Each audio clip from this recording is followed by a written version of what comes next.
5 conseils plus un bonus avant de t'installer dans un pays africain.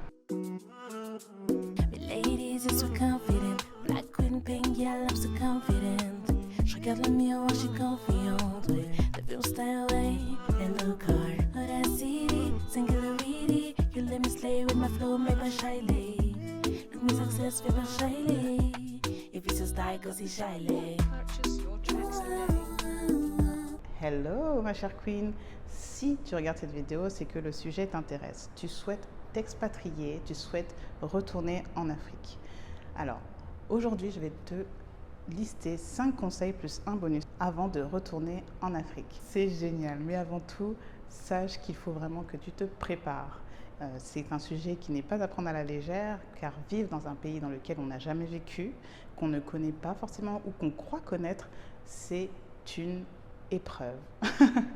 C'est très challengeant. Ça te demandera de l'introspection si tu pars seul et des grandes discussions avec les personnes avec qui tu souhaites t'expatrier ou retourner en Afrique. Une fois que tu seras sûr de ce choix, il faudra que tu prennes en compte ces 5 conseils plus ce bonus avant de te rendre sur place, avant de concrétiser ce projet.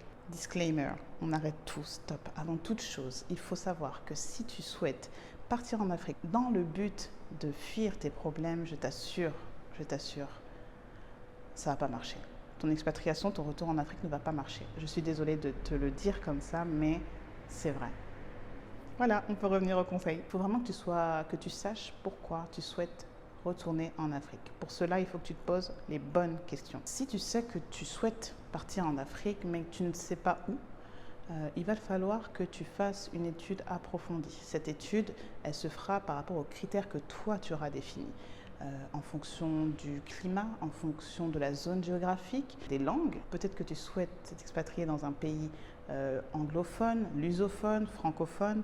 Donc ça déjà, en sachant ça, ces premières étapes, tu feras ta sélection. Peut-être que ça sera le climat, peut-être que tu souhaites absolument être proche de la mer, peut-être que tu souhaiterais être dans les terres.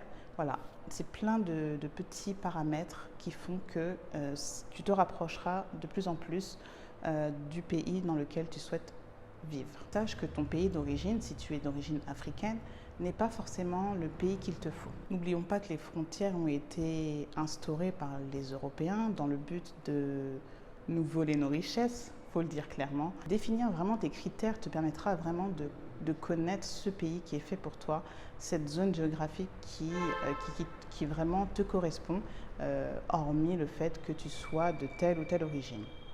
C'est vrai que s'expatrier dans un pays qu'on ne connaît pas ou même dont on n'est pas originaire, c'est inconfortable. C'est inconfortable et c'est challengeant et on apprend énormément de choses. Moi, par exemple, ma famille et moi, nous ne sommes absolument pas béninois, mais nous vivons aujourd'hui au Bénin depuis 1 an. Et c'est très bien. C'est très bien comme ça. Il y a beaucoup d'avantages à cela. Il y a aussi des inconvénients. Mais partir de France, déjà, ça reste challengeant. Donc, autant continuer dans la lancée, en fait. Conseil numéro 2. Il faut absolument que tu te déplaces dans le pays en question.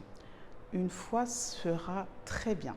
Une fois, donc si tu peux te déplacer une fois entre 2 et 3 semaines afin de voir si ce pays te correspond vraiment. Après, pour ceux qui ont plus de budget, s'ils peuvent se déplacer 2 fois, je pense que c'est correct.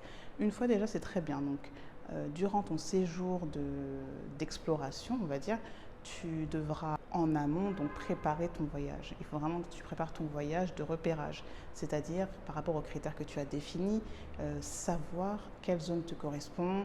Voilà, il faudra que tu fasses tes recherches en amont, que tu prennes des conseils et que sur place tu puisses obtenir ces réponses à tes questions. La durée et le nombre de fois dans lesquelles tu te rendras dans ce pays dépendent de tes disponibilités, de ton budget et ainsi de tes impératifs. Parce que des personnes qui travaillent, par exemple, qui sont salariées, ne pourront pas forcément prendre 3 semaines d'affilée pour visiter un pays, pour faire son repérage. Alors tout dépendra de tes impératifs, mais dans tous les cas, que ce soit 1 semaine ou 2 semaines, il faut que tu prépares ce voyage, que tu te poses les bonnes questions et que ce soit le plus fluide possible sur place. Alors pour ma part, par exemple, quand je suis venue au Bénin, donc dans un premier temps, on a fait une sorte d'étude de marché pour voir ce qu'on voulait vraiment. On s'est concerté avec mon mari et on a défini ce qu'on souhaitait vraiment. L'idée, c'était vraiment de prendre ce que l'un souhaite, ce que l'autre souhaite, ce qui était bien aussi pour notre famille. Donc ça, on va revenir après. Donc ce qui était bien pour notre famille. Et l'idée, c'était de faire un combo et de trouver le pays exact, précis. Donc tu vas peut-être tomber sur plusieurs pays.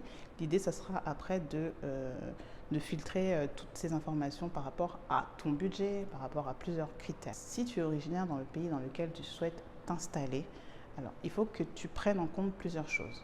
Alors si tu as été une fois par-ci, une fois par-là en tant que touriste, sache que les voyages touristiques dans un pays et les voyages de repérage pour savoir vraiment les différentes catégories de choses qui sont à voir sur place ne sont pas pareilles. Donc venir en touriste et venir en tant que personne qui souhaite vivre dans ce pays, c'est pas pareil. En tourisme, on a l'habitude de claquer son argent rapidement, tout ça. Il y a des aspects pour lesquels on n'est pas très assertif. On ne va pas forcément regarder certaines choses. Donc l'idée, c'est vraiment, tu es originaire de ces pays, très bien. Vas-y quand même en repérage pour voir, en fonction de ce que tu souhaites faire dans ce pays, le logement, le business, les entreprises, si tu souhaites être salarié là-bas. Voilà, tout dépendra de ce que tu souhaites, mais dans tous les cas, même si tu es originaire de ce pays, je le répète, il faut que tu te déplaces. Si tu es originaire du pays dans lequel tu souhaites t'installer, ne compte pas à 100% sur les membres de ta famille. Conseil numéro 3, s'il te plaît, ne viens pas en héros. Le syndrome du sauveur est un réel trouble psychologique. Certaines personnes qui viennent en Afrique se disent qu'elles viennent pour unique but d'aider la population locale. C'est une cause noble. Après, à voir si tu es bon. Si tu es héritier ou que tu es très bien établi financièrement, ok, vas-y, fais ton petit truc. Par contre, si tu souhaites y aller, si c'est ton principal objectif, mais que toi-même, tu n'arrives pas à subvenir à tes propres besoins, je pense que ça va être compliqué. Sache que l'Afrique se développe et que tu as bien plus à apprendre qu'à enseigner. Point numéro 4. Si tu es français, inscris-toi dans le registre de ton ambassade. C'est très important, je vais t'expliquer pourquoi. Ne nous méprenons pas. On sait très bien, certaines personnes continuent à toucher le chômage en étant expatriées. Ce risque-là leur appartient, vraiment. En revanche, il faut savoir que c'est un risque. Cela peut te coûter très cher, surtout si tu viens en famille. Ça peut être une cause de retour. Il faut savoir que techniquement, c'est possible. Tu peux très bien t'inscrire au chômage, être inscrit au chômage et t'inscrire à ton ambassade. Techniquement, ça l'est. Je ne dis pas qu'il faut le faire. Par contre, voilà, ça peut te coûter cher maintenant, dans l'instant présent, mais plus tard aussi. Donc, ça peut te coûter très cher à toi et à ta famille si tu en as une. Donc, si tu es en sac à dos, si tu veux, si tu es toute seule, si tu es, voilà, ça t'appartient et tout. Mais fais attention, en famille, c'est vraiment plus délicat et puis ça peut être irréversible. Alors du coup, maintenant, je te donne les intérêts à t'inscrire au registre de ton ambassade de Français à l'étranger. Avantage premier, en cas de guerre civile, de coup d'État, de guerre tout court ou d'élections qui se passent mal, et qu'il faut absolument que les Français soient rapatriés en France, les personnes prioritaires sont les personnes qui sont enregistrées sur le registre de l'ambassade. Voilà. Donc, fais vraiment attention parce que surtout si tu pars dans un pays qui a tendance à avoir beaucoup de troubles, même si c'est des troubles assez ponctuels, on ne sait jamais, c'est important de se faire rapatrier en urgence et rapidement, d'être dans la première vague, quoi. Parce que quand t'attends, ça peut être dangereux pour toi et ta famille. Donc vraiment, ne prends pas ça à la légère, c'est très important. Deuxième avantage à s'inscrire au registre de ton ambassade, c'est que tu peux prétendre à une bourse pour tes enfants à l'école française. Attention.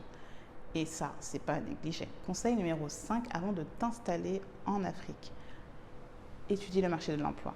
Que tu souhaites venir en tant que salarié, en tant qu'investisseur ou en tant qu'entrepreneur. Ça te permettra de te situer économiquement et de savoir un peu comment ça se passe sur place. En te renseignant sur le marché de l'emploi, tu pourras connaître le SMIC et ainsi, si tu souhaites travailler en tant que salarié, tu pourras un peu savoir où tu te situes au niveau de ton salaire, de ton futur salaire, et également de savoir si tu es entrepreneur et si tu souhaites embaucher des personnes, à combien tu devras payer ces personnes au minimum.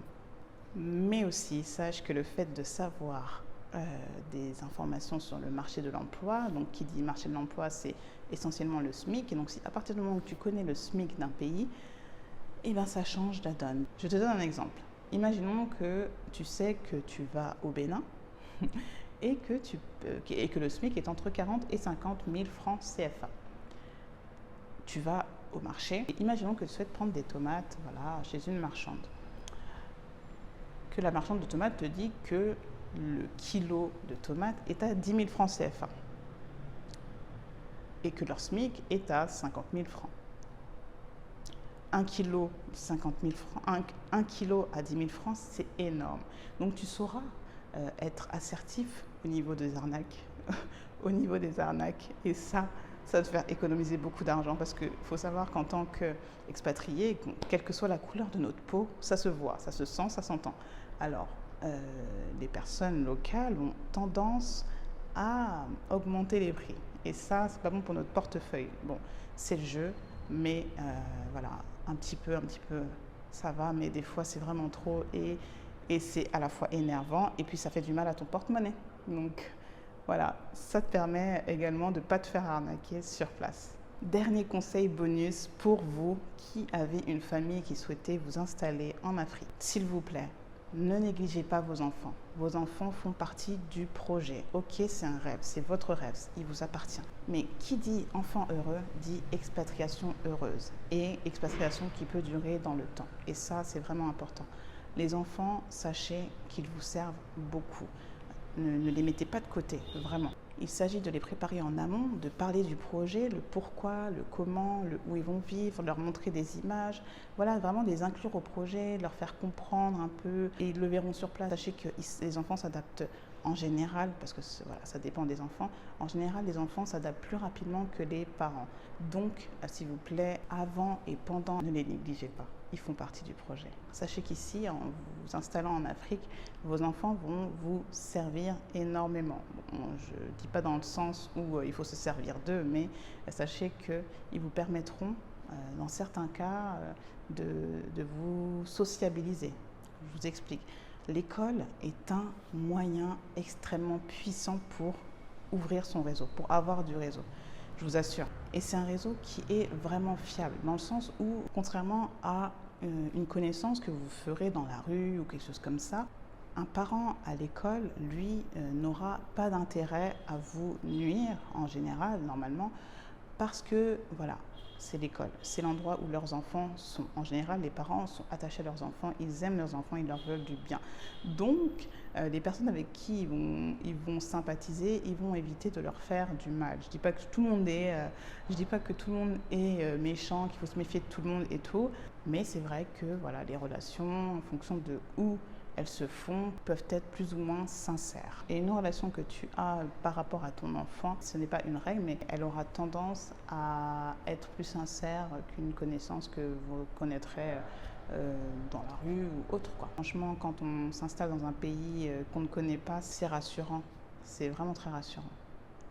Alors voilà, c'est fini pour aujourd'hui. Je te remercie d'avoir visionné cette vidéo jusqu'à la fin. Alors comme tu vois, ce n'est pas un sujet à prendre à la légère, c'est un projet de vie. Il te faut te poser des bonnes questions. Et moi, je suis là pour y répondre. Alors abonne-toi à la chaîne et pose-moi les questions que tu souhaites en commentaire. N'hésite pas. Dis-moi en commentaire quel conseil t'a été le plus pertinent. N'oublie pas de t'abonner pour avoir plus de conseils pour ton retour en Afrique. Bye!